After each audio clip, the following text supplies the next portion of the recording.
We're Hassani and Danielle Pettiford, and we're a real couple with real problems who almost called it quits. I was very frustrated. I became very disconnected, very jaded and cold. We have 4 children, going on 20 years of marriage, and we practice what we preach. Our mission, to change the way couples relate to one another and teach them the skills needed to improve the quality of their relationships. This is the Couples Academy Show. Well, good morning, everyone. Welcome to the Couples Academy Show. Glad to have you all with us. We are, currently still in our series. We said we've been talking about this all month, the separation and divorce series.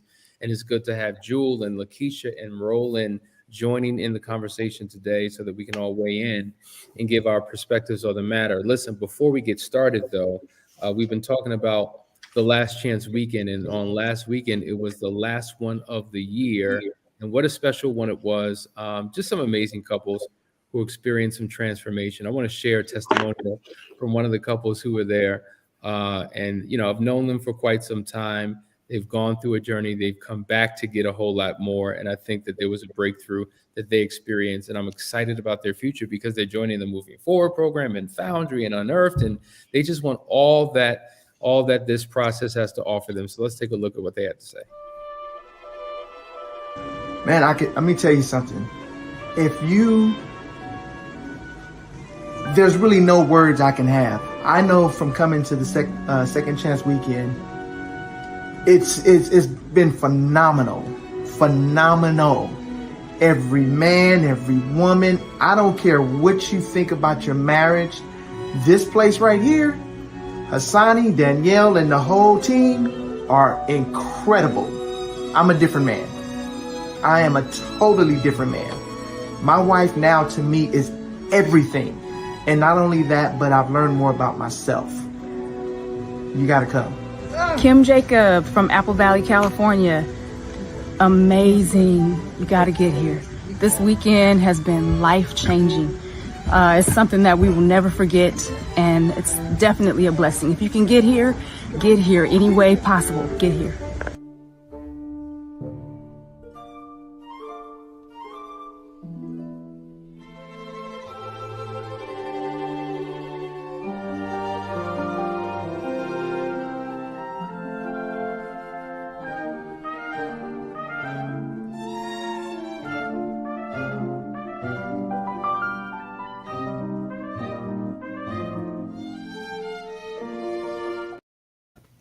Powerful testimonial, right? Just an amazing couple. It was so, as soon as they got on that plane, they took that picture and it's just like, oh my God, we're so glad we came and sent that message. And that's what this is all about, because so many people come with so much heartache, so much internal strife, confused, not knowing to do. And just by making a major decision to invest in their marriage, it could change everything. And so this is why we're talking about this situation about separation and divorce, because what's frustrating, guys, I don't know about you, but forget my clients for a second. Even when I'm just in social settings and talking to people, and when people are saying, yeah, I'm going through a divorce, I typically ask, well, what have you done prior to prevent it? And a lot of people don't even think about that. It's almost like divorce is the obvious first step option. And so all the help that they could get, they don't get. I mean, what do you experience from your perspectives and the people that you talk to in your own social settings? Have they gone through a process and it just didn't work? Have they not given up on the opportunity of doing anything and just went to divorce? What say you?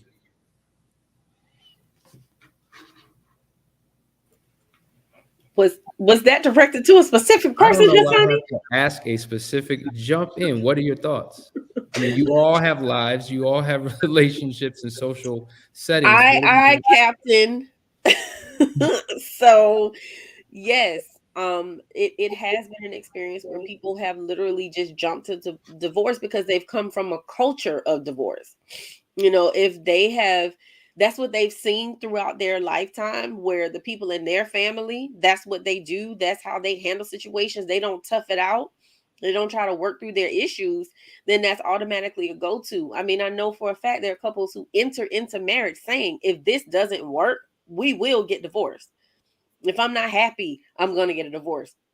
If you don't show up the way I want you to, I'm going to get a divorce. Like, that's the answer, instead of it being, we need to work through this. So, people get mad about old school, but those generations, they stuck it out. They toughed it out. Now, maybe they didn't get the support that they needed, but they were committed to working on the marriage. And I think, we've lost sight of that over the years, where we're really not committed to the marriage in the days of old. And so jumping automatically to divorce, you're doing a disservice to yourself as well as to your spouse, because you're potentially missing out on the fullness of what your marriage could be if you just hang in there.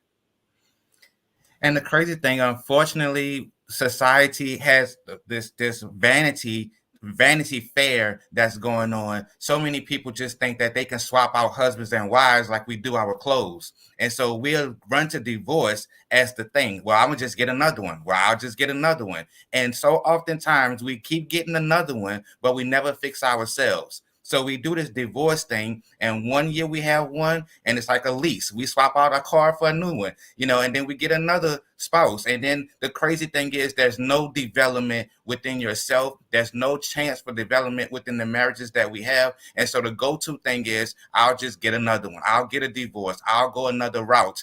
And then what happens by the third or fourth or fifth time, then we say, oh, I got it. I finally got it now. I'm going to take all the mistakes that I made in the past, and this one is the one. This one is going to work. And 6 months down the line, I get mad, and what I do, I get another one.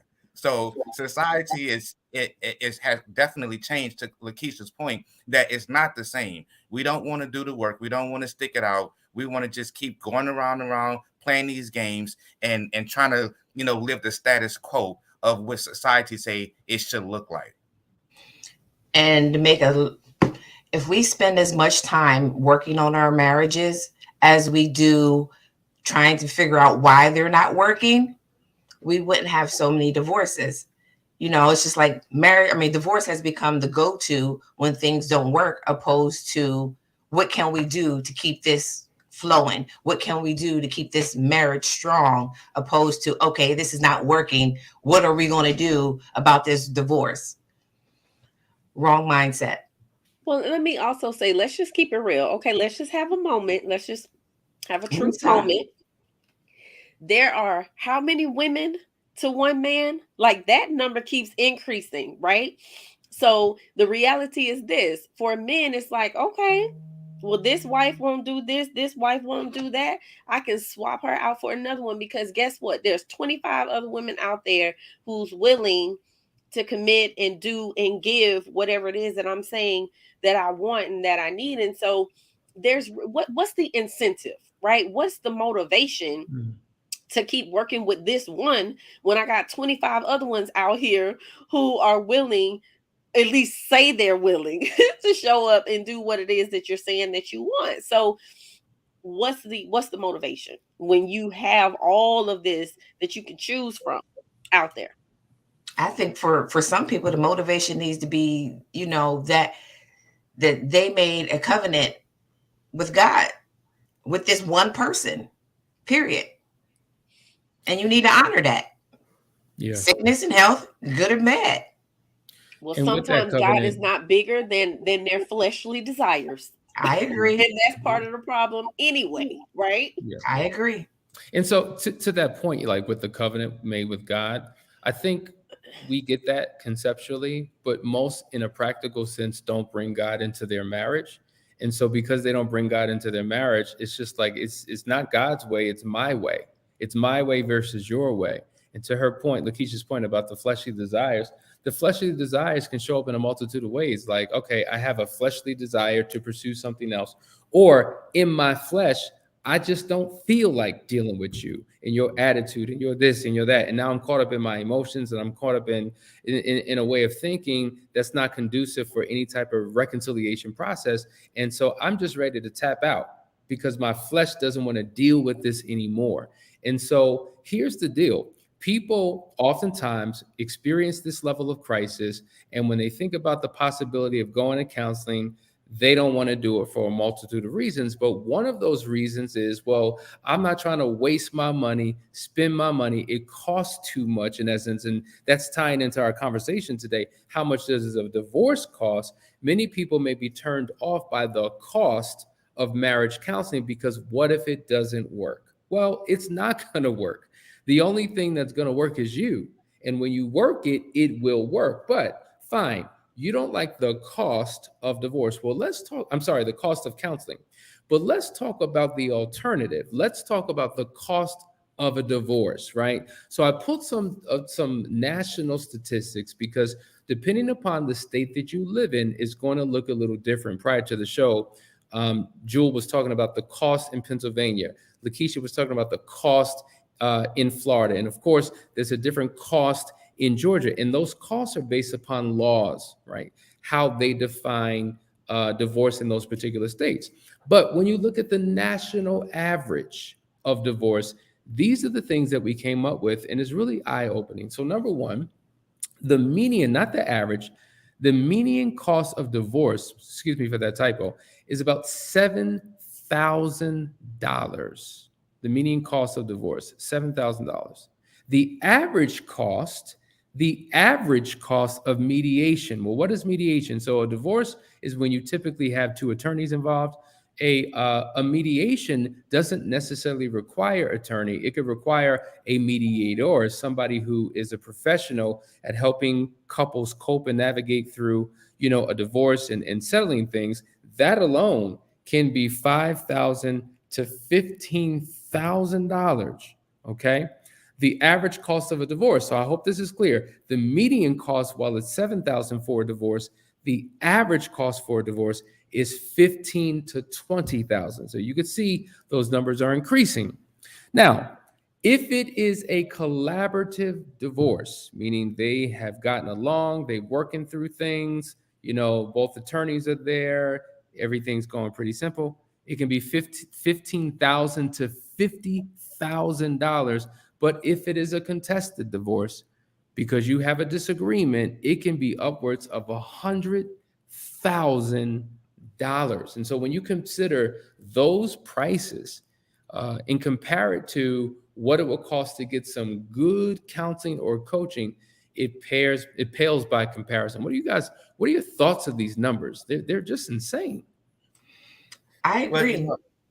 And a lot of these numbers, it is the craziest thing because we'll waste money on things, right, that we want to have a good time, to take a trip, to get a bag, and all of this kind of stuff. We will spend money on the things that we want, but we won't make the investment on the things that we need. And these numbers, just looking at them, it is outrageous to just consider when you can get the help that you need, you can make a phone call, get the support that you need to go a different route, to spend this kind of money just to look at it.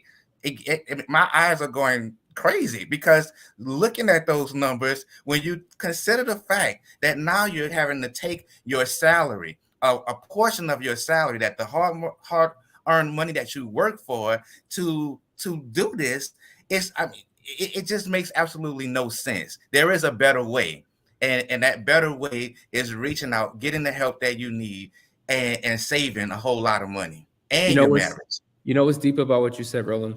So there was this couple who came down and did a private marriage intensive.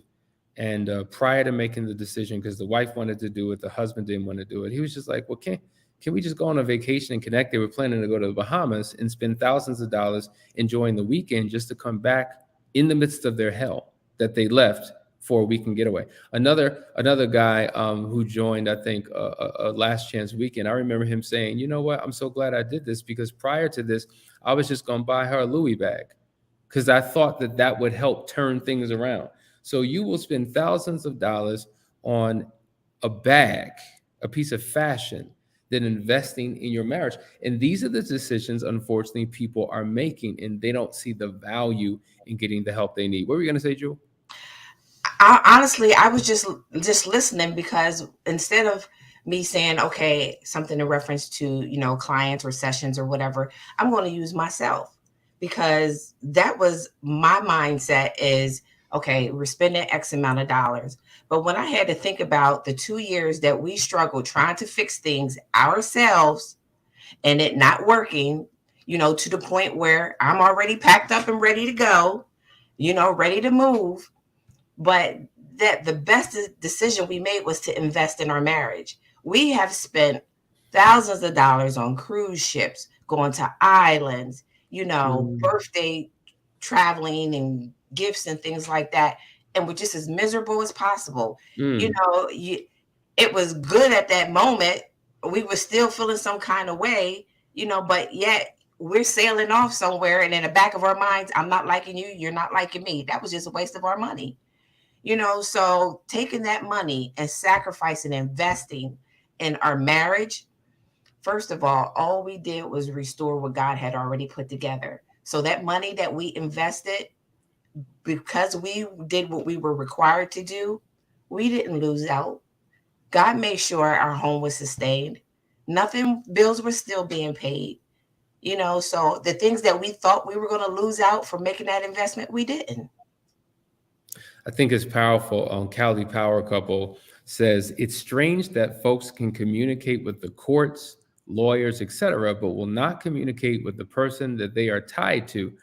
The cost to save your marriage should not be an issue. We waste on stuff, but what and who we claim to love. We have a problem, makes no sense. I get the point he's making, and it's crystal clear. We'll communicate, we'll work, we'll collaborate with everything associated with the divorce, but not spend that time collaborating and communicating with the one that we are actually married to. And it doesn't make any sense. Listen, guys, you're watching the Couples Academy show. We're going to go a little bit deeper on the other side of this break. Stay tuned. Be right back. Welcome to the Couples Academy app. The Couples Academy app is your go-to hub for how to do marriage right. Get started with our app today by perusing our amazing features that conveniently allow you to connect. This app is packed with powerful content and resources to help you grow and stay connected. With this app, you can watch our messages, find marriage resources, watch, listen, and read the real-life stories of restored couples, sign up for events, read articles and blog posts, stay up to date with push notifications, share your favorite messages via Instagram, Facebook, Twitter, or email, and download messages for offline listening. For more information about the Couples Academy app, go to couplesacademy.org.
All right, guys, we're back here watching the Couples Academy show. We're talking about how much does a divorce actually cost, and the numbers that we threw up on the screen really talk about the cost of the court filings as well as an attorney and how challenging or simplistic your divorce process is.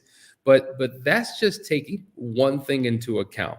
There are a number of other costs that you have to consider when you pursue divorce. I'm going to start off talking about some of the things that you may not have thought about. So depending upon the state that you are in, especially if real estate is involved, just think about some of the practical things you have to pay when you purchase a home. You have to get a real estate appraiser, right? because you're getting a new property. There's the cost of a new mortgage. There are the cost of the recording deed fees, right? All the things associated with a new property. But if you have a business, because many of the couples that we serve, they're in business together. And now you're going to have to bring somebody in to pay for business evaluation, because you're going to have to split the assets of that business. You have to bring in a public certified accountant who's going to have to dig into the weeds of your finances to determine some things. And there's a high cost for that, because attorneys charge by the hour, accountants charge by the hour. And then there's a whole host of other professional fees that are associated with splitting up a business. You have the child custody, evaluator who's going to have to come in, and there's a cost for that. There's tax advisors. There's expert witnesses. I mean, the list just goes on and on and on. When you're moving, we talked about this in times past, the fees associated with that. And think about the therapy that you have to get, right? So not only do you need therapy for you, but most likely you're going to need therapy for your child. Starting a new phone plan, changing insurance, just the list just goes on and on and on. And I think it would be important to really count the cost. Even in the scripture, it says that it's important before you make a decision to do something to count the cost. Before you build a home, count the cost. Because if you don't, you can wind up getting into something that you are not mentally nor financially prepared for. But there's a number of other costs we want to unpack. So who's got the next one? I can go. The cost of when you have small kids, when you're talking about child support, when you're talking about uprooting your children and bringing your children through this process, dragging them through this divorce process because you all can't get along. Our children didn't ask to come, but we drag them in our mess. We drag them along in the things that we decide to do. And so when you talk about child support, based on how much money you make, how much what type of lifestyle that your children had, now that is incorporated in the divorce process. So now alimony is coming in, and now what that looks like month to month can be more significant than what it is if you were staying together. And so we have to consider all things. To Hassani's point, when we're making these decisions, the cost, you look at one cost. Or we talk to our homeboys or our girlfriends and say, well, I only paid this, I only paid that. Well, every divorce is not the same. It's not a one size fits all type of ordeal. And you will soon find that out when you go in to present your papers and realize that, oh, this costs much more than I thought it was. And so when you talk about child support and having to add additional funds every month, based on what you make, based on where you live and how you live, it can be a significant amount that you have to put out. Excellent point, Roland. Excellent point. These are the things that we want to be mindful of. Next is alimony, right? Let's talk about that. Yeah. So, I mean, here's the situation. When alimony comes up, the person who has to pay the alimony, a lot of times they end up with this bitterness and this resentment because they feel as if like they're getting the short end of the stick. And I love Ben's comments earlier where he was talking about how women oftentimes are the ones who end up on the receiving end of the alimony. And so that leaves the man in a really tough space emotionally because he's working hard, he's grinding out here, doing what he needs to do. And he has to pay that alimony. So a lot of times, like I said, there's some anger, there's some bitterness and resentment that will come out of that. And there have been couples who literally it's affected the children, to your point, Hassani, where the husband is so upset that he's having to pay all this money or whatever. It causes a further disconnect between him and the wife, which ultimately affects the children because he doesn't want to interact with the wife. And depending on the age of the children, they have to communicate. Because maybe the kids don't talk. So you still have to communicate, even though, you're in this season of divorce and you're having to pay this alimony and you're in your anger and all of that. So I've just seen it cause more harm than good. And the person who is on the receiving end of the alimony, there is no amount of money that you can fill that person's bank account with that will be sufficient enough to fill their empty heart. You will never be able to compensate or give restitution enough that will heal their broken heart. There's just no amount of money that can do that. And so I think with alimony, I understand that it's necessary, but I'm also looking at it from both sides. The person who has to pay, the person who is receiving, and it's used a lot of times as a way to punish and to get back at the person, especially if there's been infidelity involved. Yes, you need to pay me. You cheated. You broke my heart, and they'll keep taking that person back to court, trying to get more money because they're literally trying to hit them where it hurts. And that's when we begin to sin. That's when we get out of alignment with God. And I'm sure there was other areas where we were out of alignment. But this is where that can continue when we're using this alimony to try to punish or penalize the person who hurt us. And you'll never win. It will never be enough. Mic drop. There it is. I think that's critically important to understand. Jewel, take us home. What's the next one? Property. And it's ironic that in some states, in most states, that alimony and that child support, those hearings come before anything else because one person has already moved out the house. So now they've gone through having to pay alimony. They've gone through having to pay child support. Now you have a judge saying, okay, it's time to split marital assets. So that means that property, that home that you have invested in for all those years, all those memories now has to be divided. And, you know, it's not even just the property itself. Anything that's acquired after I do becomes marital assets. So now you have to sit there and figure out, all right, we got this as a gift. Am I getting this? Are you getting this? You know, who's getting the furniture? Who's getting the dog? Who's getting, you know, it becomes extremely taxing because now both of you have to go through, and it's not even about the individual. You have to go through now and tear all those memories up. And for what? Because we didn't get along, because we didn't, you know, decide to fight for our marriage. Now you can do one or two things. You can sell the house. That means now you have to get a realtor. That's more money you got to pay out.